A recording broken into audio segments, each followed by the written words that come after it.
Boa tarde. Enquanto Martin não, não volte ao evento, teve algum problema de conexão. Meu nome é Fernanda Luna, sou subcoordenadora da área de pesquisa e desenvolvimento do Escritório para a América Latina do IP Unesco. Antes de começar, convidamos vocês, se não atrapalhar a conexão, a ligar as câmeras para nos conhecermos um pouco mais e coloquem o nome no Zoom do seu, mudem seu nome no Zoom, mostrando o nome, o sobrenome e o país de residência. É um prazer começar este novo diálogo técnico regional dentro da rede de especialistas da América Latina, que é uma comunidade na qual são geradas sinergias entre o Instituto e os especialistas e equipes técnicas que atuam diariamente em suas gestões de governo sobre questões fundamentais de planejamento educacional. Nesta ocasião, o diálogo surge a partir de uma publicação que fizemos na área de pesquisa. Tem um microfone aí aberto. É uma pesquisa que fizemos na área de pesquisa e desenvolvimento, que fala sobre a formação de professores indígenas em alguns países da América Latina, cuja autora é a doutora Silvia Schmelkes, que escreveu esse documento junto com Ana Daniela Ballesteros. Silvia está aqui hoje. Muito obrigada pela sua participação, por aceitar nosso convite. É um prazer ter você aqui neste diálogo. Como eu estava dizendo, este estudo surge a partir de uma série de estudos temáticos que estamos fazendo na área de pesquisa. Esses documentos são umas análises comparativas de políticas que buscam oferecer um olhar abrangente sobre as estratégias e intervenções que os países da região vêm implementando sobre diversos eixos de política. Nesse caso, tínhamos uma dívida pendente com esta questão, porque ainda não tínhamos feito nenhum documento parecido. Então, é um prazer tê-lo elaborado junto com a Silvia. Este documento está publicado na página do IP, vai estar na página do CIPEAL. O objetivo do documento da Silvia foi responder algumas perguntas sobre até que ponto os países latino-americanos estão perto ou não de garantir uma educação de qualidade, inclusiva e equitativa para todas as crianças e adolescentes indígenas. Isso requer, claro, docentes formados ou a pertinência linguística e cultural que são necessárias para incluí-los nesse sistema educacional. Nesta ocasião, é um prazer apresentar quem vai participar deste diálogo, que são a Márcia Mandepora. A Márcia é socióloga, mestre em Educação Intercultural Bilíngue pela Universidade Maior de San Simón. Ela foi reitora da Universidade Indígena Boliviana Guarani e dos Povos das Terras Baixas. Desculpe, Márcia, se eu não pronunciar bem o nome adequado. Da Universidade Apiaguaiki-Tupá, e foi diretora-geral de gestão do ensino no Ministério de Educação e Cultura na cidade de La Paz. Atualmente é chefe da unidade de educação intracultural, intercultural, plurilingüe e de fortalecimento institucional do Instituto Plurinacional para o Estado de Línguas e Cultura do Ministério da Educação do Estado Plurinacional da Bolívia. Muito obrigada, Márcia, pela sua presença aqui hoje. A segunda participante que vai nos acompanhar no dia de hoje é Marta Alicia Ordóñez. Ela é guatemalteca, bacharel em Ciências da Comunicação e mestre em Comunicação para o Desenvolvimento pela Universidade de São Carlos da Guatemala. Atualmente trabalha como coordenadora de formação de recursos humanos em Educação Intercultural Bilíngue na Direção-Geral de Educação Intercultural Bilíngue no Ministério da Educação da Guatemala. Obrigada, Marta, também, por ter aceitado o nosso convite. E depois, como eu já disse, temos o prazer de ter a autora desse documento, que é Silvia Schmelkes. Ela é mexicana, socióloga, mestre em pesquisa educacional pela Universidade Ibero-Americana, pesquisadora da educação desde 1970 nas áreas de educação de adultos, qualidade da educação, formação em valores e educação intercultural. Ela foi coordenadora geral de Educação Intercultural e Bilíngue da Secretaria de Educação Pública no México e presidente do Instituto Nacional para Avaliação da Educação. Atualmente é vice-reitora acadêmica da Universidade Ibero-Americana, Cidade de México. Silvia, autora do documento. Silvia, é um prazer ter você aqui para dialogar com a Marta e com a Márcia. Bom, para começar... aqui estou novamente, me desculpem, eu perdi a conexão, tive um problema técnico. Muito bem, Martim. Não sei se você ouviu, mas eu já apresentei as nossas participantes, então você já pode contar como vai ser a dinâmica. Muito obrigado, me desculpem pelo problema técnico aqui. Parte da atividade tem a ver com analisar a problemática da interculturalidade e da formação de professores nesse contexto na região. Esse é um assunto muito importante na região, já que aqui habitam mais de 49 milhões de indígenas, representando cerca de 8% da população, e tem 780 línguas, 560 línguas e 780 povos originários que vivem neste continente. No entanto, se virmos dados mais objetivos em questões socioeconômicas, embora sejam somente 8% da população, representam 14% dos pobres e 17% da população em pobreza extrema. Por sua vez, parte dessas 560 línguas e idiomas, uma parte grande, cerca de 10%, está em risco de extinção.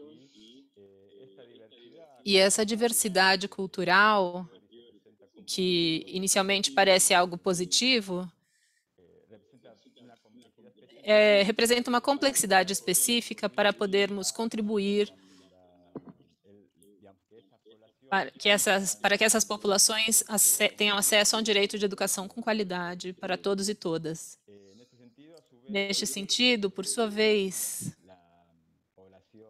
a população de origem indígena tem certas características reforçadas, certos critérios excludentes por parte do sistema, por exemplo, uma situação de ruralidade, que faz com que o serviço educacional que é apresentado pelos estados seja mais reduzido.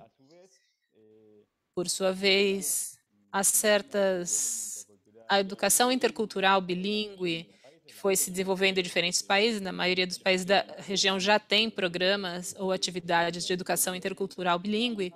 No entanto, os primeiros desenvolvimentos foram em um contexto mais vinculado com o assimilacionismo ao espanhol, a proeminência da ideia da cultura ocidental, de assimilar as populações indígenas a essas culturas, inclusive seus idiomas, que funcionou, inclusive, culturalmente como uma barreira para a promoção dessa diversidade cultural. E também é importante indicar que uma porcentagem minoritária, mas representativa, cerca de 40% dos aborígenes, não moram em zonas rurais, e sim em zonas urbanas, de modo que estão mais expostos a desvalorizar suas culturas e suas práticas culturais, especialmente o idioma.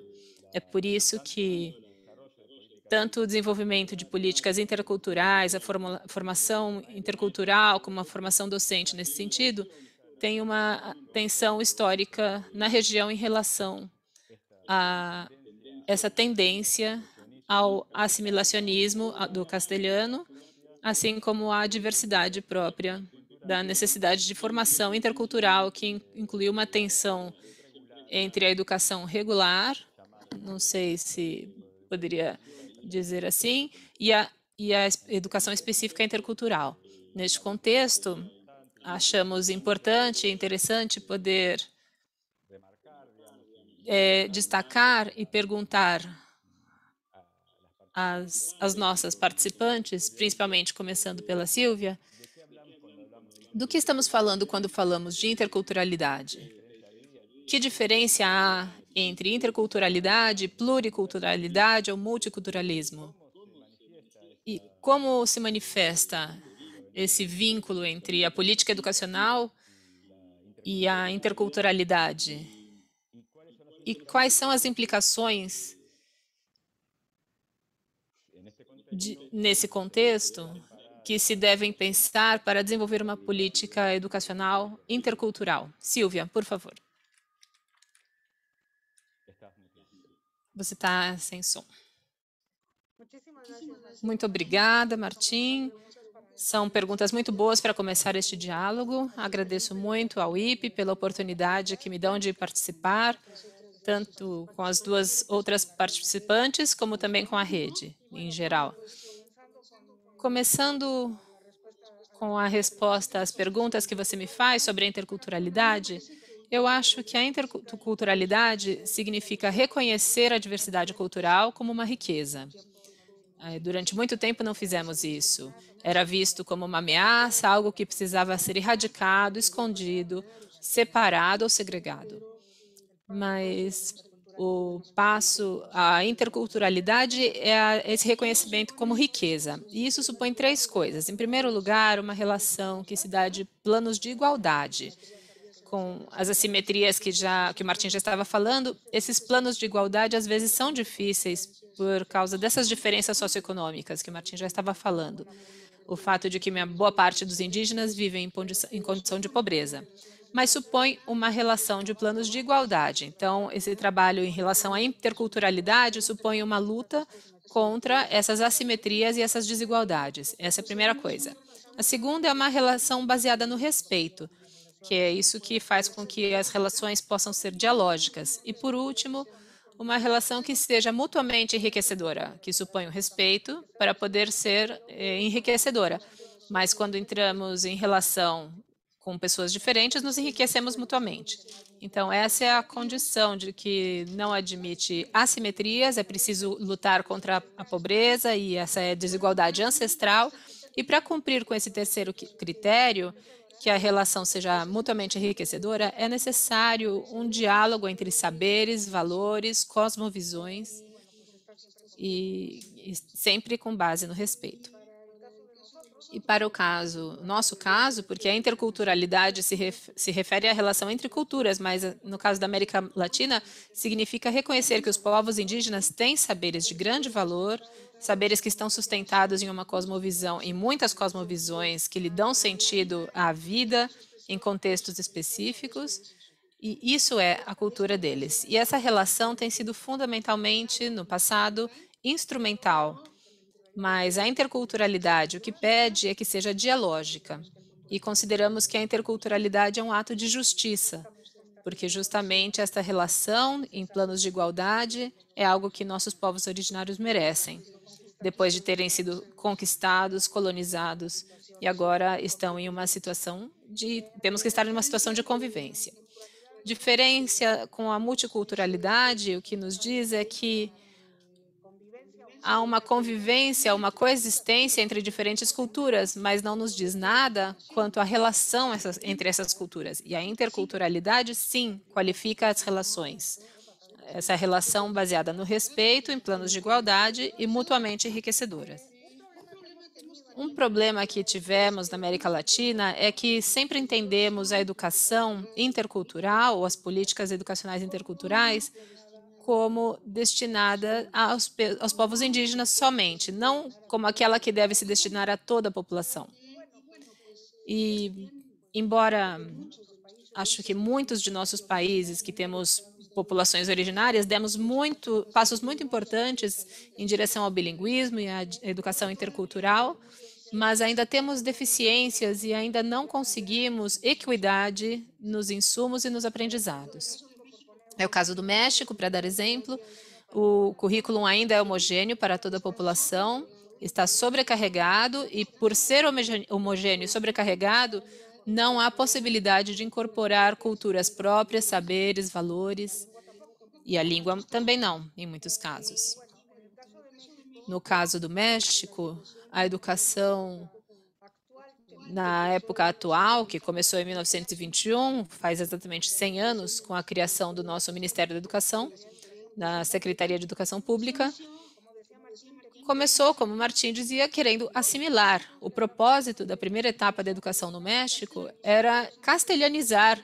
Curiosamente, no México, chegou-se desde o início na zona rural, a escola rural mexicana é famosa, mas o propósito era castelhanizar os indígenas, quando uma boa parte da população rural era falante de línguas indígenas. Pois, como resultado, a educação, ao longo desses 100 anos, tem sido responsável pela perda de muitas línguas e culturas. E isso é o que, de alguma forma, a educação intercultural procura reverter. A educação intercultural significa coisas diferentes de acordo com cada população. No caso da população indígena, a educação intercultural significa uma educação cultural e linguisticamente pertinente que permita que os indígenas valorizem o que são, tenham orgulho de sua própria identidade, e isso é o que lhes dá a possibilidade de interagir com a cultura dominante em planos de igualdade. Também significa uma educação de qualidade, que permita que eles vivam dignamente na sociedade em que se encontram, de modo que também devem dominar a língua do país e também conhecer e entender a cultura do país e respeitá-la também, porque o respeito da interculturalidade é uma coisa que corresponde a todos. Então, onde avançamos muito pouco é na educação intercultural para toda a população. Por isso que eu dizia que entendemos a educação intercultural como se fosse destinada só aos povos indígenas. E isso é uma pena, porque é indispensável a educação intercultural para todos, para podermos lutar contra o racismo que impera em nossas sociedades e que explica essas assimetrias, essas desigualdades. Explica que se 8% da população é indígena, 14% vive na pobreza. E muitas outras assim. Então, toda a educação deveria ser intercultural. Alguns de nós dizemos que também deveria ser bilíngue, ou inclusive trilíngue, porque também existe uma língua franca planetária, mas a língua indígena de cada região também deveria ser parte do nosso sistema educacional. Então, isso em relação aos indígenas. E com a população em geral, é preciso fazer uma educação intercultural que permita que o resto da população conheça a diversidade, em primeiro lugar, porque não se pode respeitar e valorizar aquilo que nos conhece. Então, é preciso conhecer essa diversidade, depois respeitar essa diversidade, que isso é parte de um processo de formação cidadã, e também apreciar essa diversidade, ou seja, ter constatado que isso me enriquece, entrar em relação com o que é diferente a mim. E depois de conseguir esse apreço, se desmonta o racismo. A população intercultural com a população dominante é uma educação antirracista. E isso é o que nós fazemos. E é por isso que não fazemos, é por isso que o racismo e as assimetrias se reproduzem. E para responder à última parte, que implicações tem? Eu acho que uma muito importante é que o sistema que nos reúne aqui esta tarde é formar docentes indígenas que conheçam suas línguas e suas culturas, que tenham orgulho de sua própria identidade. E é preciso formá-los em metodologias inclusivas, educação para a convivência respeitosa. É preciso oferecer a esses docentes apoio e proximidade sempre, porque eles não terminam de se formar num processo de formação inicial, mas continuam se formando ao longo da carreira. Implica também documentar as línguas quando for necessário, porque sabemos muitas línguas do nosso continente ainda não têm escrita e ainda não se documentou sua gramática, e quando isso não acontece, é muito difícil ensiná-la. É claro que é muito difícil ensinar de forma escrita. É preciso desenvolver políticas linguísticas que permitam o uso público das línguas, que é algo que deve acompanhar a educação bilíngue, senão perde-se o sentido da educação bilíngue.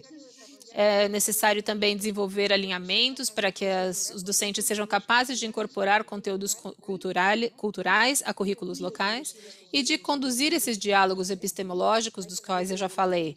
É preciso elaborar materiais para facilitar que isso aconteça, e agora também deveríamos falar sobre conteúdos para as tecnologias educacionais.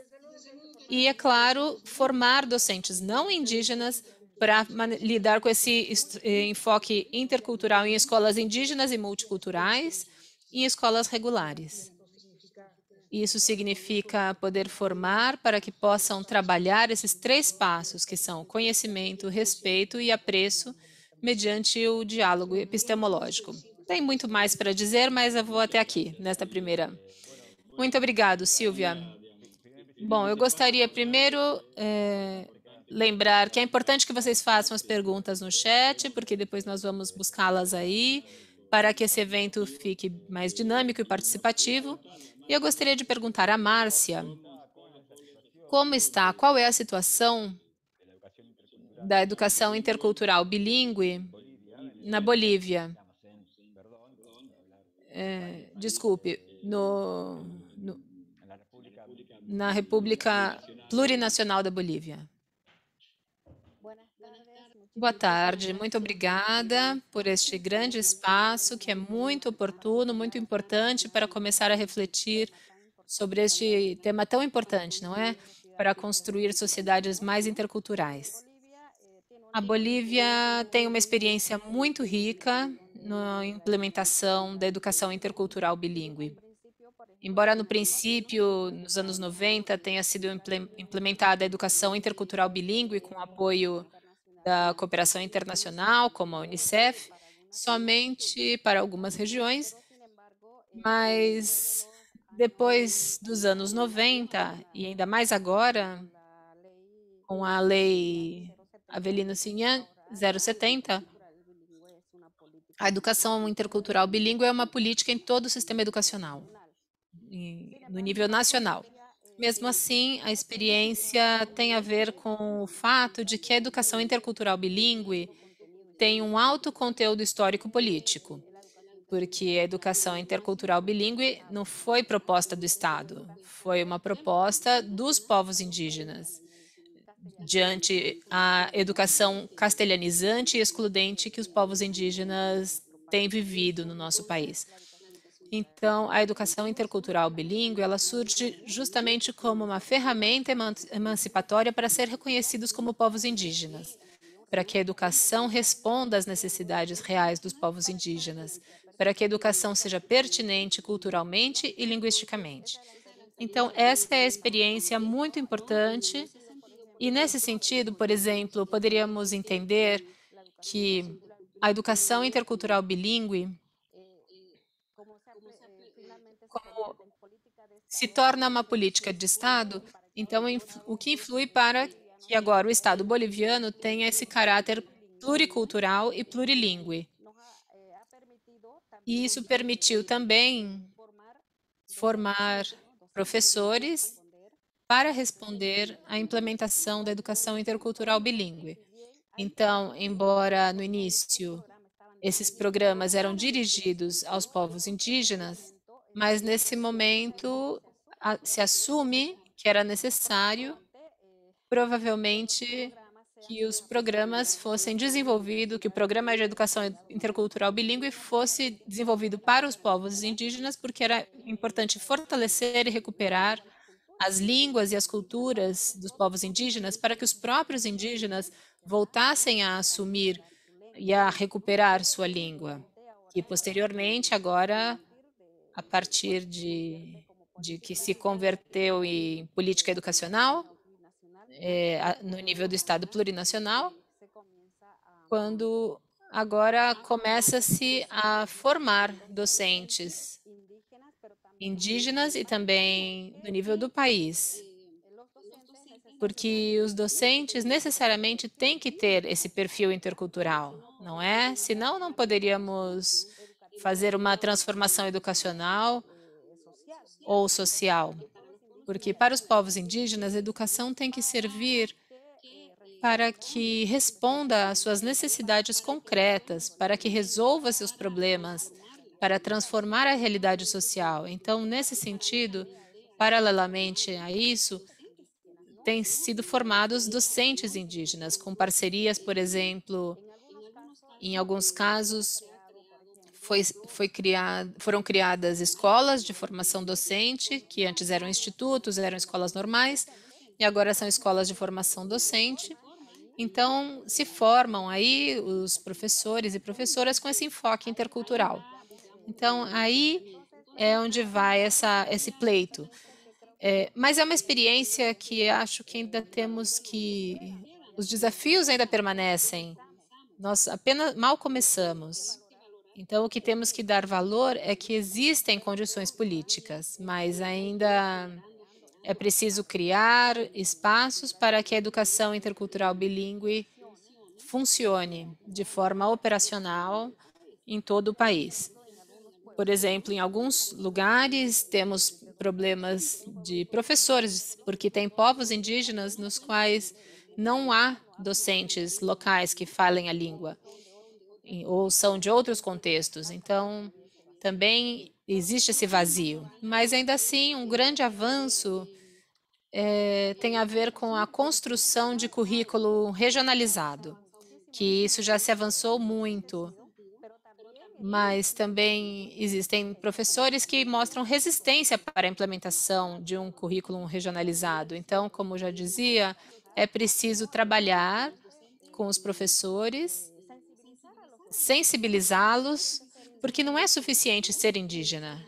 Ser indígena é falar uma língua quando não se tem um comprometimento, uma vocação de formação de povos indígenas. Então, é importante esse acompanhamento permanente. Não basta ter formação técnica também, mas necessariamente tem que ter essa formação intercultural, fundamentalmente. E essa formação intercultural implica ter uma formação integrada, reconhecer a língua, conhecer as culturas, também aprender a pesquisar, aprender ou desaprender. Então, achamos fundamental avançar nesse sentido. Mas sim, as condições políticas estão dadas, mas temos que continuar trabalhando. Além disso, a questão da interculturalidade não é algo que possa, talvez, observar esse momento, o resultado tem a ver com as atitudes, certo? Com atitudes, com a transformação pessoal, porque se manifesta através de como nos relacionamos, de como nos olhamos, como nos entendemos, de como nos aceitamos, de como fazemos as coisas de forma coletiva, não é nada individual. Então, nessa lógica, acho que podemos avançar muito. Entendo que a interculturalidade ainda é uma questão complexa, porque é preciso dar conteúdos de acordo a cada contexto específico. Por exemplo, há uma tendência ainda de folclorizar a interculturalidade, ou a tendência de abordá-la do ponto de vista étnico e não do ponto de vista político. E acho que aqui na Bolívia, para os povos originários, a interculturalidade, como eu já disse, tem um conteúdo altamente político e emancipatório. Então, é nesse sentido, é sob essa orientação que deveríamos trabalhar com os professores, a questão do compromisso, da vocação, da sensibilização. E é um desafio que ainda temos pela frente. Muito obrigado, Márcia. Agora temos a pergunta para Marta. Qual é a situação da educação intercultural bilíngue na Guatemala? Marta. Marta? Ah. Ela está falando outra língua que não é espanhol?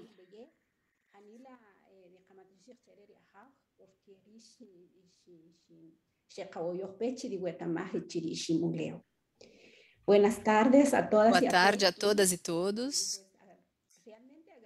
Realmente agradeço esse convite, porque é muito importante conhecer como estão nossos países e agradeço também à Unesco por esta rede e também à Silvia por esta pesquisa que fez. Realmente estive vendo o documento e realmente quase me vi no documento como o sentir da Guatemala, e ela representa bem como sentimos e como evoluímos e como estamos desde o início da discriminação, de tudo que nossos povos vêm sofrendo. E tem muita semelhança com a Guatemala, embora essa pesquisa tenha sido feita em outros países, mas quando eu lia as conclusões e tudo isso, praticamente foi enriquecedor, porque eu me vi nesse documento. Realmente agradeço a todos os que trabalharam nesse documento, porque sim, reflete o sentir dos nossos países, dos nossos povos. E, na verdade, sim, tem muitas semelhanças no sentido de que, sim, já se avançou bastante. No caso da Guatemala, tivemos que, pelo menos, sair de revoluções. Temos a Revolução de 1944, sempre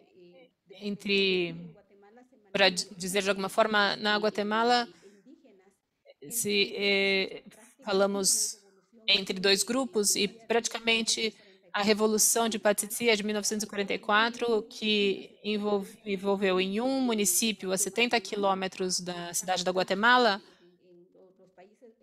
os, os povos vizinhos até a cidade, e com tudo isso de foi uma situação que deixou muita população indígena morta, e nos anos 70, talvez, é que começa a castelhanização. Posso dizer que eu fui produto da castelhanização, e era uma situação bem...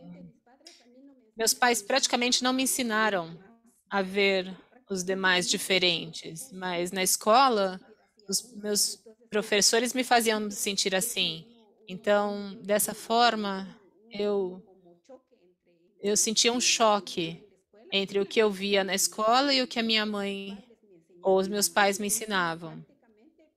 Então, praticamente, como o nome diz, começou a castelhanização, mas como o nome diz, é que praticamente dizer que as nossas línguas não eram importantes, e sim que a castelhanização, e com o passar do tempo, foi estabelecido que os pais também não quiseram a educação em seu próprio idioma por por essa mesma questão, porque o Estado e tudo o que tem a ver com o nosso entorno, tudo é em espanhol. Praticamente se desvalorizou nos idiomas indígenas ou os idiomas maias no nosso país. E por causa disso, vivemos muitas mudanças, e também concordo que avançamos bastante, mas ainda falta muito por fazer, porque tem havido uma evolução bem grande, mas, assim como já disseram as demais participantes, tem muito a ver com a questão política. No nosso caso, na Guatemala, com o apoio da, dos Estados Unidos, que apoiou muito a castelhanização. Mas depois, por causa de várias pesquisas, ficou estabelecido que era muito necessária a educação bilíngue e intercultural. E por causa disso, nos anos 70 é que houve educação de castelhanização, e depois passa-se a uma educação bilíngue intercultural, com testando, muitos testes para conseguir chegar a alguma coisa, e a partir dos acordos de paz também ficou estabelecido que era necessária a educação bilíngue intercultural. Daí até ser estabelecida que deveria haver, que a Direção Geral de Educação Bilíngue Intercultural, que deveria entrar em acordo, porque a Direção Geral de Educação Bilíngue Intercultural, que atualmente está no Ministério da Educação, antes era um projeto da USAID, na qual foram feitas muitas investigações, muitas pesquisas, mas a partir dos povos indígenas e também várias organizações se organizaram e pediram que era necessária uma direção geral de educação bilíngue intercultural. E por causa disso, ficou instaurado que no Ministério da Educação deveria haver um acordo e estabeleceu-se que era muito necessário. Muitos anos depois, também se criou o Vice-Ministério de Educação Bilíngue Intercultural, nos anos 80, que foi a criação da Direção Geral de Educação Bilíngue Intercultural, e depois foi instaurado o Vice-Ministério de Educação Bilíngue Intercultural, no qual ainda temos muitas situações que temos que ir permeando no sentido do nosso orçamento, ou também no nível internacional, pede-se a Guatemala de que quais são os avanços na educação bilíngue, intercultural, e supõe-se que estamos em um ministério, e como disse a companheira Silvia, que deveria ser uma informação no nível do ministério, que deveria dar toda a informação,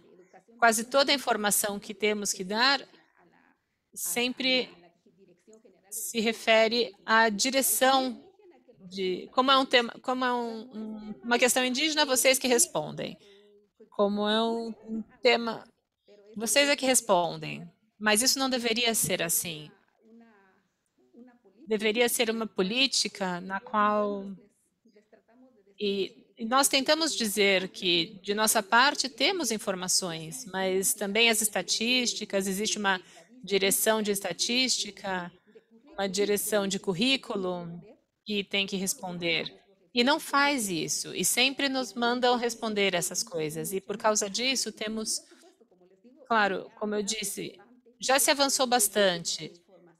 Temos formação na universidade, temos formação inicial docente, mas ainda há muito para avançar. Eu chego até aqui neste momento. Muito obrigado, Marta. Agora eu gostaria de me concentrar especificamente na formação docente.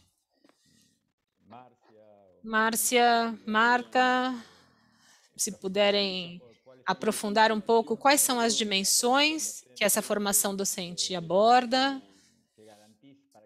para garantir à população indígena uma educação com pertinência linguística e que não é exatamente a mesma coisa, qual é a situação da formação docente em relação ao enfoque intercultural da população docente em geral. Márcia, se quiser responder, por favor. Agora sim. Como eu já tinha dito, a interculturalidade surgiu a partir das propostas dos povos indígenas. Neste sentido, considero que uma dimensão importante deve ser a questão política. Não podemos somente abordar a dimensão técnica. Tem que ser equilibrada, que é o que em algum momento sempre refletimos e criticamos, porque quando se tecnifica demais a educação intercultural, perde-se o horizonte político, perde-se o compromisso social ou perde-se o referente político colocado pelos povos indígenas. Então, acho que é fundamental o aspecto político. O político e histórico, obviamente. Então, acho que é o que eu diria, porque como dizia que no âmbito político é que se pretende transformar a realidade. Então, na medida em que for possível responder às necessidades concretas dos povos indígenas e que realmente tenha relevância social, certo? Então, que ajude a resolver os problemas e as necessidades reais dos povos indígenas. Porque a partir dessa resolução dos problemas, que os povos indígenas se apropriem e sintam como próprios, porque isso deve ser parte deles. E não que seja considerado que a educação intercultural bilíngue é uma instância educacional da instituição educacional, mas é dos povos indígenas. Então, para mim, o que é importante é a dimensão política. E o que estamos falando é a dimensão linguística e cultural que permita revisar, recuperar e fortalecer as línguas indígenas e as culturas indígenas no nosso país, no caso. E nesse sentido, na Bolívia, estamos trabalhando muito através do Instituto Plurinacional de Culturas e Línguas, que neste momento é onde eu trabalho. Então, acho que tem sido muito importante ter criado instâncias educacionais ou instituições educacionais que operacionalizem a Lei 070. Então, ainda há certos desafios que devemos enfrentar, mas consideramos que há um grande avanço na recuperação das línguas, das culturas e também no fortalecimento das identidades culturais, tanto das crianças e jovens, porque a educação cultural, intercultural bilíngue abriu espaços para o desenvolvimento das nossas línguas, que antes o uso das línguas era considerado, só era usado em espaços informais, só servia para usar em casa, mas nunca se usava em espaços acadêmicos, nos espaços formais. Agora é muito normal, e agora, inclusive, acho que há muita demanda neste momento, não somente por parte dos indígenas de recuperar as línguas indígenas, suas línguas próprias, mas também a expectativa que tem os não indígenas do nosso país, de pelo menos tentar aprender o idioma básico, por exemplo, de alguma língua indígena. E isso, para nós, é um grande avanço, porque devemos acompanhar, inclusive, com essa parte da sensibilização, o trabalho político que deve ser feito. Eu digo que sempre tem que andar juntas as duas coisas, o político e o técnico. Então, é isso que acho importante, a dimensão política. E a dimensão epistêmica, o desafio de construir nosso conhecimento, nosso conhecimento próprio, do nosso próprio enfoque, das nossas cosmovisões, para que sejam constituídas e afirmadas como ciência. Porque aqui não precisamos que ninguém nos reconheça. Se nós, como povos indígenas, não nos reafirmarmos e reafirmarmos que nossos conhecimentos e saberes têm o mesmo valor que qualquer outro conhecimento, né? Então, isso seria em relação a que dimensão seria importante tomar na formação docente. Muito obrigado, Márcia. Marta, se você quiser nos contar um pouco a situação da formação docente na Guatemala. Muito obrigada. Avançou bastante, como já dizia, avançou bastante. No caso da Guatemala, desde 2009, começou-se a formação docente, sempre com apoio de cooperações e em coordenação com a Universidade Estatal, que é a Universidade de São Carlos de Guatemala, na qual começou a formação de docentes em serviço, ou seja, os que estão no Sistema Educacional Nacional, começa-se a profissionalizá-los de alguma forma no nível universitário. Tem sido bem... Temos aprendido bastante, mas como vocês sabem, às vezes esses programas começam não com um planejamento estratégico, porque às vezes são exigências das cooperações ou exigências do próprio povo. Então, muitas vezes, quase sempre, vai se fazendo conforme as coisas vão acontecendo. E por isso aprendemos bastante. E é claro que é uma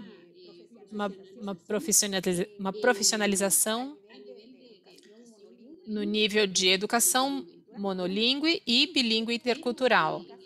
Mas, no nosso caso, eu acho muito bom o que a Silvia falou e também a companheira da Bolívia, que tem muito a ver o âmbito político. Eu gosto muito da conclusão que a Silvia nos dá, de que a verdadeira interculturalidade é a erradicação da discriminação. E ainda acontece, já se avançou bastante nos papéis, nos documentos, nas leis, que amparam muito isso, mas na prática, pelo menos está sendo bem difícil, mesmo havendo convênios específicos com a universidade estatal, mas é bem difícil porque às vezes não há docentes que possam que possam ter se formado. Desde 2009, se formaram 7.515 docentes que estão em serviço em educação bilíngue e intercultural. Mas, na prática, ainda há muito para se aprender. É uma verdadeira educação bilíngue e intercultural. É difícil mesmo, porque além de haver um bônus que se você faz educação bilíngue na sala, se os professores se formam, nós já estamos formando a 8ª turma de docentes profissionalizados, mas na prática nós monitoramos, às vezes a educação bilíngue não está acontecendo. E muitas vezes quando os pais também já estão convencidos dessa educação e percebemos que às vezes quem está cumprindo essa função são as escolas, que às vezes colocam docentes de educação bilíngue, mas eu não estou dizendo que nossos estabelecimentos façam, que não devem fazer isso, mas nos falta muito, porque às vezes também isso deve ser um empoderamento por parte do docente. É claro que temos o currículo nacional básico, o currículo, mas isso tem muito a ver e também às vezes nos afeta muito que cada mudança de governo é preciso responder a certa linha de governo e não há uma política de Estado na qual possamos dizer queremos chegar até esse ponto em 25 anos ou em tanto tempo, e na qual, se há um governo que respeite essas linhas de tal forma de que possamos chegar aos nossos objetivos, mas na Guatemala acontece que cada 4 anos nos dizem, olha, agora isso não é a nossa linha, então vamos por aqui.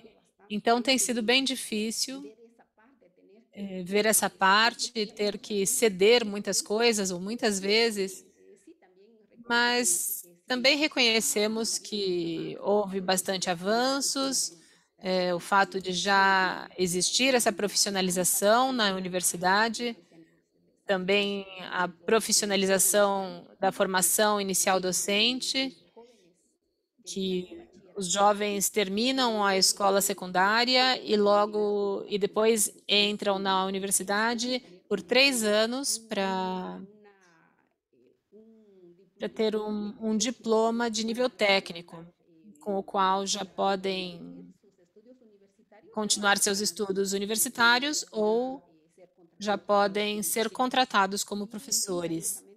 E praticamente esses são 2 projetos grandes nos quais estamos trabalhando em relação à formação inicial docente e também vamos pela 7ª turma e que estamos profissionalizando, mas também dizemos que no caso da Guatemala, há 4 idiomas majoritários, que praticamente fala-se de majoritários porque são idiomas dos quais tem mais falantes. Então, Esses são atendidos e podemos dizer que sempre fortalecemos esses. E os idiomas minoritários nós vamos deixando. Quando, nesse sentido, corremos o risco de que esses idiomas sejam perdidos, que é o caso do município de São Luís do Petém, que é no norte do país, que é o idioma Itzá, está em vias de extinção por assimilação com uma das línguas indígenas majoritárias e praticamente foi absorvido por esse idioma majoritário. Então, tudo isso também é preciso, nossas autoridades já sabemos, mas também que é preciso dar orçamento, fazer pesquisas, e isso dos idiomas, tanto o Itzá e o Imopan, do departamento do Petenque, que é o maior departamento da Guatemala, não pudemos dar a atenção necessária a esses idiomas. E como vocês sabem, porque vocês estão nessas pesquisas, os idiomas estão sendo perdidos. E não há tempo para alguém dizer isso pode esperar. Então, são muitas coisas que ainda estamos enfrentando e as quais, sim, temos que ter certa consciência através dos governos ou das políticas de cada país. Obrigada. Obrigado, Marta. Uma última pergunta, em geral, vou perguntar a Silvia, que ela não falou mais depois da primeira intervenção. A seu critério, Silvia, quais são os desafios pendentes da formação docente em contextos interculturais e como poderíamos monitorar e acompanhar políticas educacionais que nos permitam cumprir com esses desafios? Muito obrigada, Martim. Eu acho que estamos vivendo, em geral, um paradoxo que Marta já falou muito bem, no sentido de que a consciência em geral dos governos, as leis, as declarações, os discursos, já assumem uma educação intercultural bilíngue com todas as suas implicações. Acho que esse é um passo muito importante que nossos países já deram, em geral. Em muitos deles, na Constituição, já se reconhecem os países como pluriculturais, como plurilíngues. A educação intercultural bilíngue também já está legislada, mas isso está no nível do discurso. Se reconhece também, como consequência disso, a necessidade de formar professores bilíngues, né, em educação intercultural no nível técnico, ou em alguns casos, como já se viu acá, no nível superior. Mas a verdade é que temos problemas para para conseguir isso. Esse é o paradoxo. Por um lado, tem a determinação e parece que a vontade política, mas também temos lastros históricos muito pesados porque que nos dificultam que esse discurso passe a realidade que queremos. Um deles, que é histórico, tem a ver com esse empobrecimento secular dos nossos sistemas educacionais. Nossos sistemas, em geral, foram crescendo do mais desenvolvido ao mais rural, mais distante, também ao que é culturalmente mais distante da cultura colonial ou da cultura hegemônica. E quando chega a educação finalmente aos povos indígenas, é uma educação que chega primeiro tarde e depois empobrecida. E isso é preciso reconhecer. Tem um empobrecimento secular desses sistemas educacionais, onde os indígenas podem ter acesso em seus lugares de origem. Então, isso é o que isso gera é que haja um déficit de pessoas que tenham as características necessárias para ser docentes indígenas.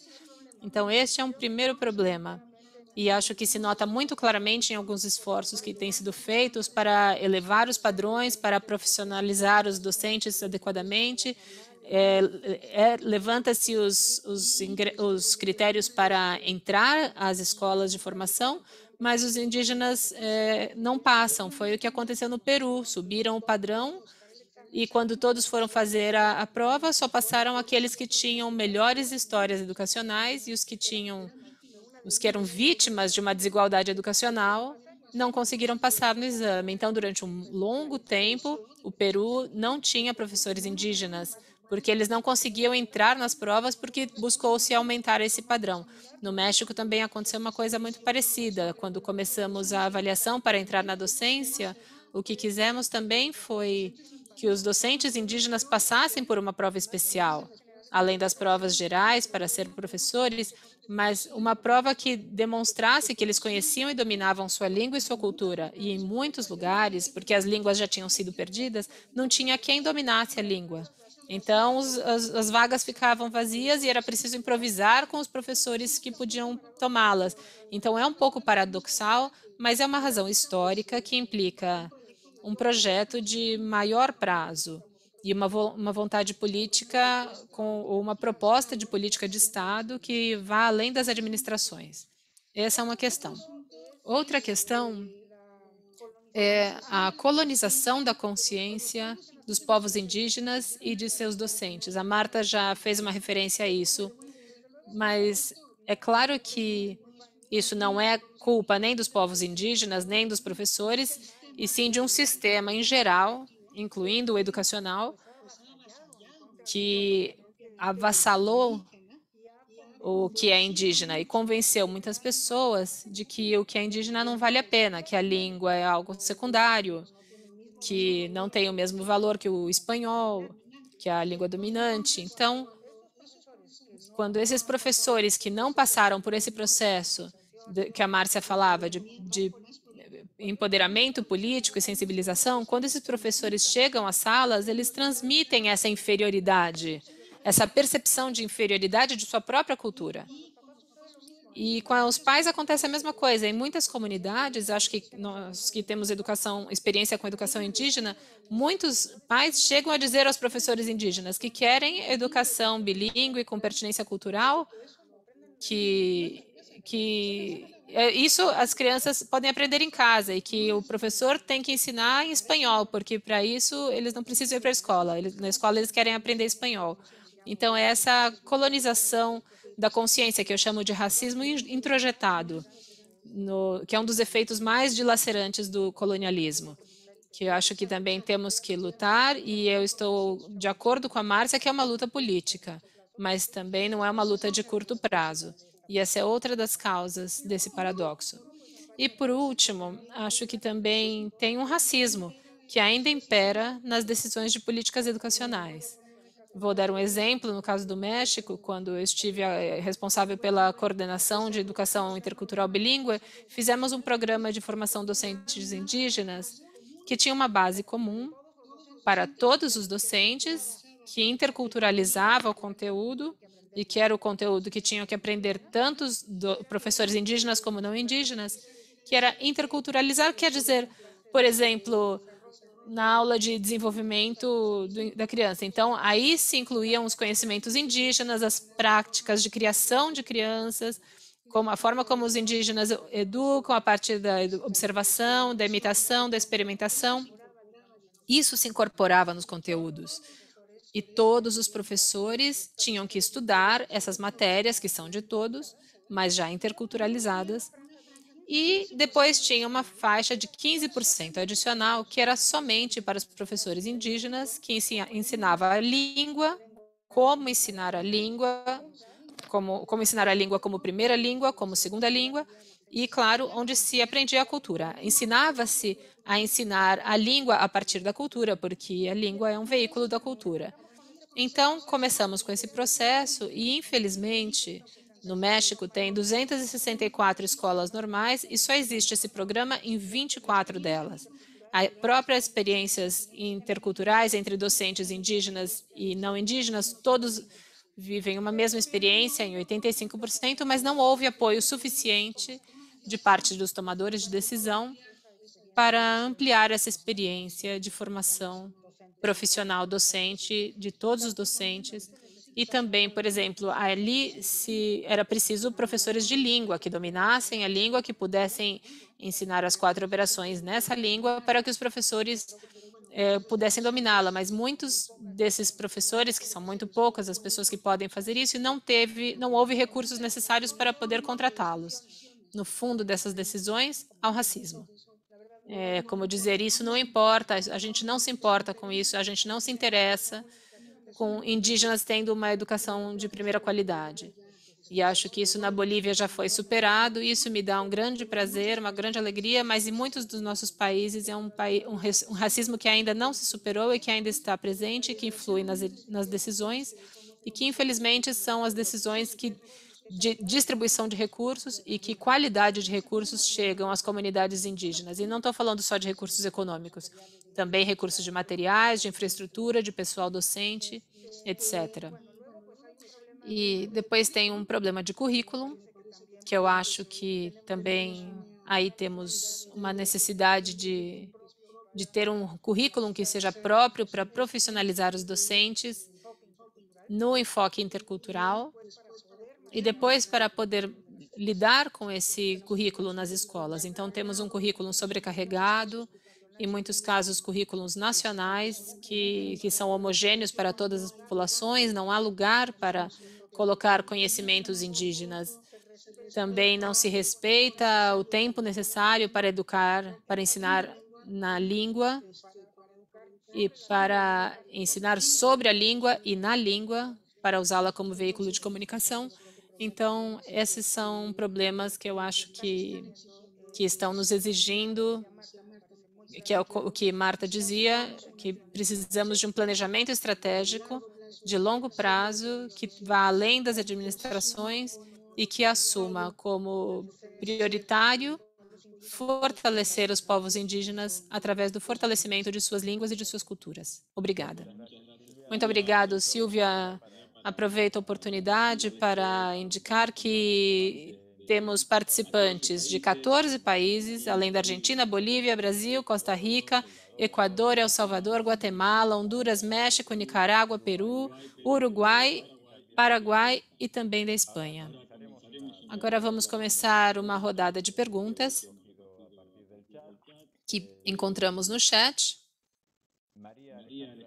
Maria Alejandra Gonçalves, da Guatemala, nos pergunta: como poderia ser minimizada a discriminação em relação aos povos e dentro dos próprios povos indígenas? Não sei se Silvia, Marta, Márcia, alguma gostaria de responder essa pergunta. Eu posso responder? Sim, claro. Então, a experiência que eu tive, que eu tenho, e também como a pesquisa da Silvia aponta, é que a interculturalidade só se diz respeito aos povos indígenas e não há uma verdadeira interculturalidade do povo dominante, nesse sentido, o ladino, como nós dizemos na Guatemala.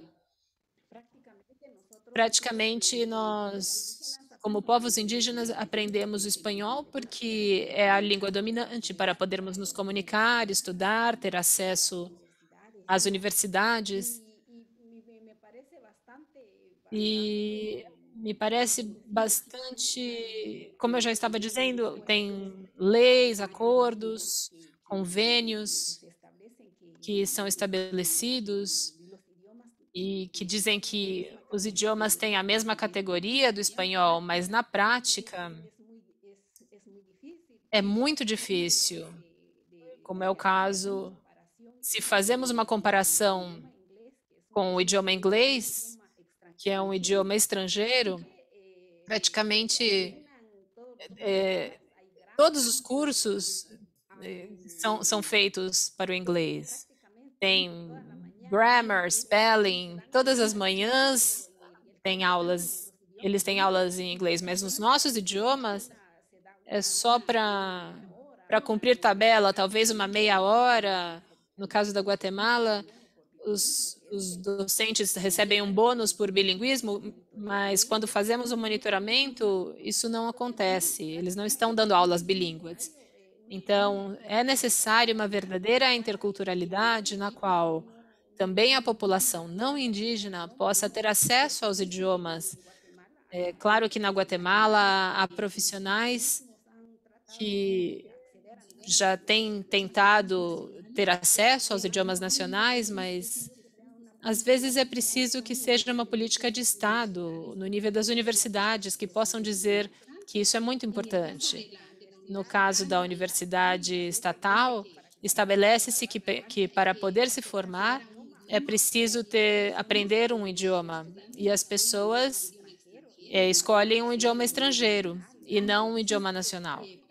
Então, aqui tem muito a ver com a vontade política, a vontade, digamos, uma verdadeira inter-relação, uma verdadeira interculturalidade, para nos vermos como iguais. E a isso ainda estamos em processo. Muito obrigada. Eu gostaria também de contribuir, porque a pergunta se referia à discriminação entre povos indígenas, que também existe. No caso do México, para dar exemplo, os povos que foram impérios, que continuam com sua mentalidade imperial e são muito discriminatórios em relação a outros povos indígenas que não foram impérios. No caso dos zapotecos, com os mijes, por exemplo, os povos indígenas em torno deles. E quando nos acampamentos agrícolas migrantes, onde estão estudantes de muitos povos diferentes, também há povos que se sentem superiores e que discriminam as crianças. Certas crianças são muito discriminadas por outros indígenas de outras regiões. Então, o que eu quero dizer a respeito é que eu acho que para isso existe a educação intercultural e por isso ela não se refere somente à educação dirigida a um povo indígena, mas que se refere a um conceito de ser humano, é uma antropologia por trás do conceito de interculturalidade, uma sociologia também sobre as interrelações, que nos levam, é uma formação de natureza valoral, que se traduz em atitudes e condutas, que leva a respeitar toda pessoa pelo fato de ser pessoa e a toda cultura pelo fato de ser cultura, como primeiro passo. E depois, a experiência de se enriquecer pelo fato de que essa cultura é diferente da minha, então pode me ensinar alguma coisa. Porque se fôssemos iguais, ninguém aprenderia nada com os outros. Então, esse é o enfoque intercultural e é isso que temos que levar à sala de aula. Quando temos diversidade dentro das salas, podemos fazer isso com muita facilidade. Embora também estejamos educados para ver isso como um problema, mas na verdade é uma vantagem pedagógica. E quando a sala não é multicultural, então precisamos trazer isso de alguma forma, já seja pela leitura, pela literatura, pelos vídeos, pelas simulações de dilemas morais, mas é assim que aprendemos que toda pessoa é digna de respeito e toda cultura é digna de respeito. Então, a educação intercultural também é algo que devemos enfocar para os indígenas em relação a todas as demais culturas, não somente a própria. Então, não é intracultural, também é intracultural, mas é intercultural. Obrigada. Muito obrigado. Uma última pergunta. Eu gostaria de falar também em relação a isso. Eu acho que essa pergunta é muito importante porque, sim, existem conflitos internos entre os povos indígenas por questões territoriais ou outras. Então, por causa disso, existem conflitos internos. Então, na Bolívia, como eu já falei, o sistema educacional é intercultural e plurilingüe. E no âmbito da intraculturalidade, abordamos, por exemplo, olhar a nós mesmos como povos indígenas. Não somente a diversidade cultural que existe no país, mas temos que começar a valorizar como indígenas, valorizar nossas línguas. Então, consideramos que a interculturalidade é um passo prévio para chegar à interculturalidade, porque se nós, como indígenas, não nos reconhecemos e não nos valorizamos, muito menos podemos esperar que outros nos valorizem ou nos respeitem ou nos reconheçam. Então, trabalha-se muito com esses elementos de questão identitária e de autoestima a partir dos povos indígenas, de aprender a nos olharmos como somos, enquadrados na diversidade cultural, entendendo e assumindo que a diversidade cultural é uma riqueza.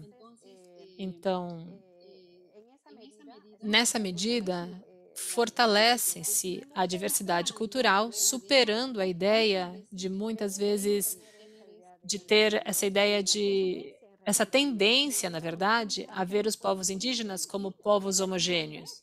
Na verdade, não somos iguais. Os guaranis são tão diferentes aos povos guaraios ou tiquitano. Então, começar a ver que os povos indígenas são diferentes, né, em cada contexto. Inclusive, no interior de cada povo específico também são muito diferentes, ou mesmo as variações linguísticas e culturais que existem. Então, eu acho que a discriminação pode ser superada a partir disso, a partir de aprender a ver outros povos e outras pessoas pertencentes a outros povos que sejam diferentes a mim, que têm sua própria particularidade. Embora tenhamos tido um processo de colonização, temos um problema em comum, uma história em comum, mas as transformações e as realidades e os processos de avanço, o processo histórico é diferente. Então, na medida que passemos a nos vermos como somos, acho que também vai ser possível ver ou ter essa capacidade de ver outras pessoas como elas são. Então, nesse sentido, pode-se avançar, pode-se ir superando a discriminação.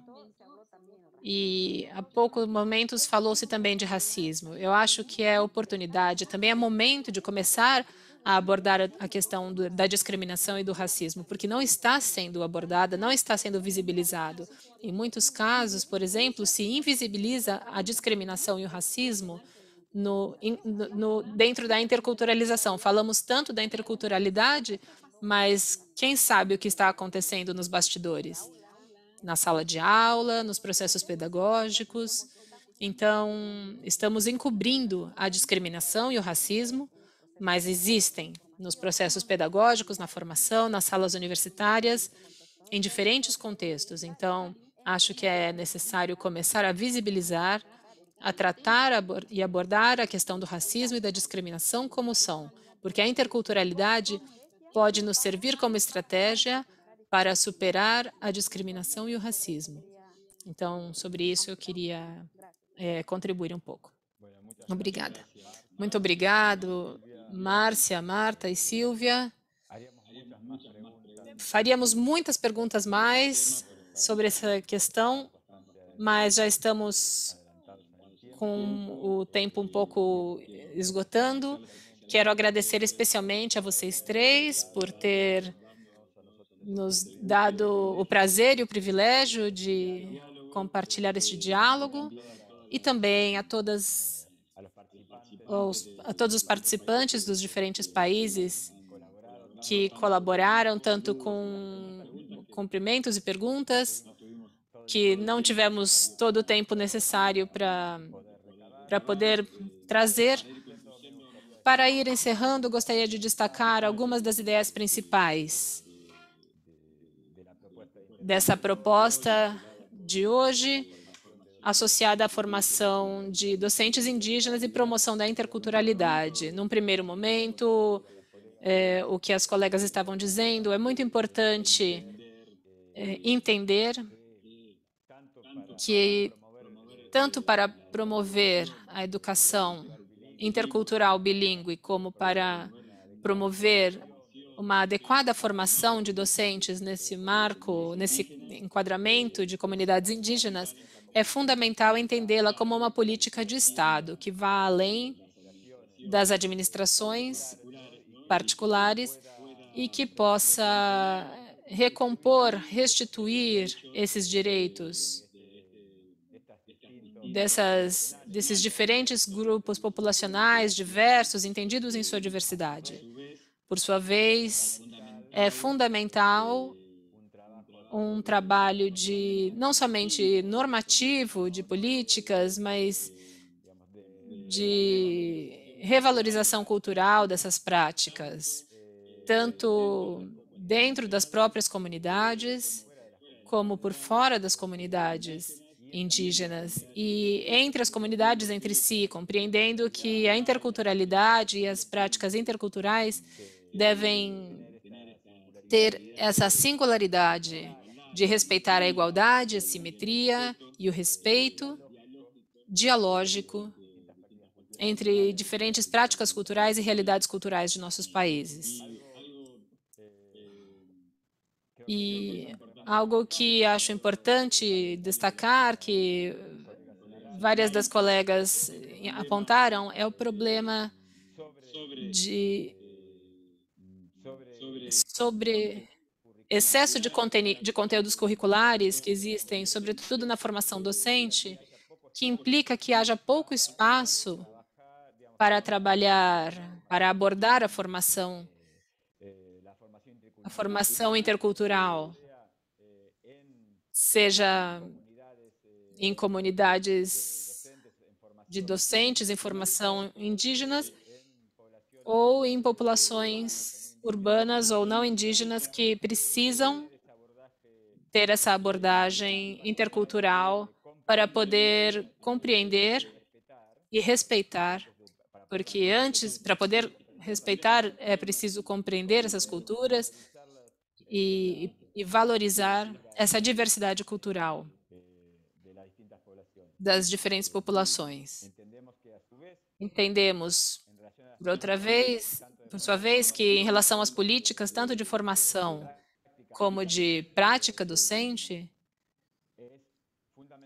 é fundamental poder compreender que os diferentes níveis de concretização desse currículo, dada certa sobrecarga, deveria se pensar não somente em diminuir um pouco essa carga, mas também na possibilidade de que essas propostas de formação docente não sejam sobredeterminadas centralmente e que a formação e o exercício da docência, tanto em comunidades indígenas como da docência com perspectiva intercultural e bilíngue, não seja um extra da formação que implique mais esforços que o resto da formação, entre aspas, regular, porque isso geraria um desprestígio, uma falta de capacidade de poder cobrir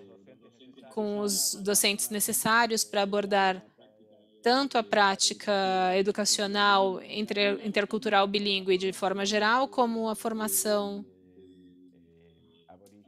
de aborígenes e populações pré-colombinas. Nesse sentido, acho que o diálogo de hoje foi muito interessante e nos desafia a continuar trabalhando, a continuar nos aprofundando nessas temáticas tão importantes para poder cumprir e poder orientar as políticas educacionais rumo a uma qualidade para todos, uma educação para todos de qualidade. E, nesse sentido, eu quero agradecer também o comprometimento dos membros da rede na abordagem das políticas de formação docente em interculturalidade, no diálogo que tivemos com funcionários da região, como já dissemos, da Argentina, da Bolívia, do Brasil, da Costa Rica, Equador, El Salvador, Guatemala, Honduras, México, Nicarágua, Peru, Uruguai e Espanha. Quero agradecer especialmente a meus companheiros e também a Fernanda, que pôde me substituir no momento que eu tive problema de conexão. E passo agora a palavra à minha colega Natália Fernandes Laja, que tem alguns anúncios importantes antes do encerramento. Muito obrigada, Martim. Boa tarde a todos e a todas. Embora a maioria já me conheça, meu nome é Natália Fernandes Laja, especialista do programa em Comunidades de Prática e coordenadora da rede de especialistas em política educacional do IPE. Sinceramente, foi um prazer compartilhar esse DTR junto com vocês. Obrigada, Márcia, Marta, Silvia e Martim, pela sua moderação. Acho que o evento foi muito enriquecedor para todos. Muito obrigada aos membros da rede por seu comprometimento, como Martim dizia, E tem um fato que eu não sei se somos conscientes, nós, os membros da rede, que somos mais de 1.400 membros nessa rede. Então, acho que isso demonstra como vai crescendo e se fortalecendo essa comunidade. É um dado que eu não queria deixar de mencionar dentro deste evento. Como vocês sabem, o conteúdo desses eventos online ficam disponibilizados. Nas próximas horas já vão estar disponíveis, assim que o vídeo for processado e passar por alguns ajustes, e fica no espaço de atividades do Diálogo Técnico Regional, onde também vai ter um fórum que a Vanina Trentin, que é a moderadora da rede em políticas docentes, vai continuar moderando e dinamizando para que todas aquelas perguntas, experiências, iniciativas que vocês colocaram no chat, que sinceramente é muito rico esse conteúdo do chat, vocês possam ir se aprofundando junto com a Vanina Trentin. Então, convidamos vocês a participar ativamente do fórum dessa atividade. Saibam também que nesse espaço vocês vão poder ter acesso a documentos de interesse sobre o tema. Deixamos agora 2 documentos sobre políticas educacionais e interculturalidade na América Latina e o documento da Silvia, formação de docentes indígenas em alguns países da América Latina, para que vocês possam ter à mão aí no chat, mas também vai ficar essa informação no espaço do diálogo técnico regional. Saiba também que nesse espaço vocês, nos próximos minutos, vão poder baixar o certificado de participação dessa atividade. No chat aqui desse espaço, vocês vão ter o link de acesso. Sinceramente, acreditamos que ainda temos muito para aprofundar, como o Martim dizia, para melhorar a educação. Acreditamos que vocês, como membros da rede, podem nos nutrir com suas experiências, com as iniciativas do que estão fazendo nos países. Vocês sabem que a rede, nós como IP, Unesco, oferecemos um espaço, mas o espaço é de vocês. Vocês são os protagonistas dessa construção conjunta. Então, incentivamos vocês não somente a participar, mas também que nos peçam as atividades ou ações que vocês queiram realizar junto com a rede do IP Unesco. Estamos à disposição de vocês. Como sempre, encorajamos vocês não somente a participar das questões de políticas docentes, mas também dentro da rede estão as questões de secundária, educação de tecnologia, formação técnica profissional, planejamento de crise. Estamos, desde julho, formando uma comunidade de dados para o planejamento educacional, que também fica à disposição. Se vocês têm membros de suas equipes que ainda não são parte da rede, escrevam para nós e entrem pela página da rede para trazer essas pessoas à nossa comunidade e continuarmos crescendo entre todos e construindo conhecimento. Lembrem-se que para receber informações instantâneas sobre todas as novidades da rede, vocês podem baixar o aplicativo da rede e receber notificações no celular. Também, esse é um esforço institucional para que essa rede esteja ao alcance de suas mãos. E, como sempre, já no final do evento, eu vou pedir que façamos uma foto para lembrar desse momento, e essa foto grupal, eu peço que se vocês não tiverem com a câmera ligada, se vocês podem ligar agora, durante um minutinho, assim podemos fazer uma foto deste lindo encontro. Muito obrigada novamente, Marta, Márcia, Silvia. Muito obrigada aos membros da rede que tornam possível essa atividade. Vamos. Já tiramos todas as câmeras, já estamos com todas as câmeras ligadas. Por favor, vamos ligar as câmeras. Vamos sorrir. 3, 2, 1. Vai. Me avisan que salió todo muy bien. Já saiu muito bem, muito obrigada, muito obrigada. Tenha um excelente dia, saúde para todos e estamos sempre perto de vocês. Obrigada. Muito obrigada, foi um prazer estar aqui.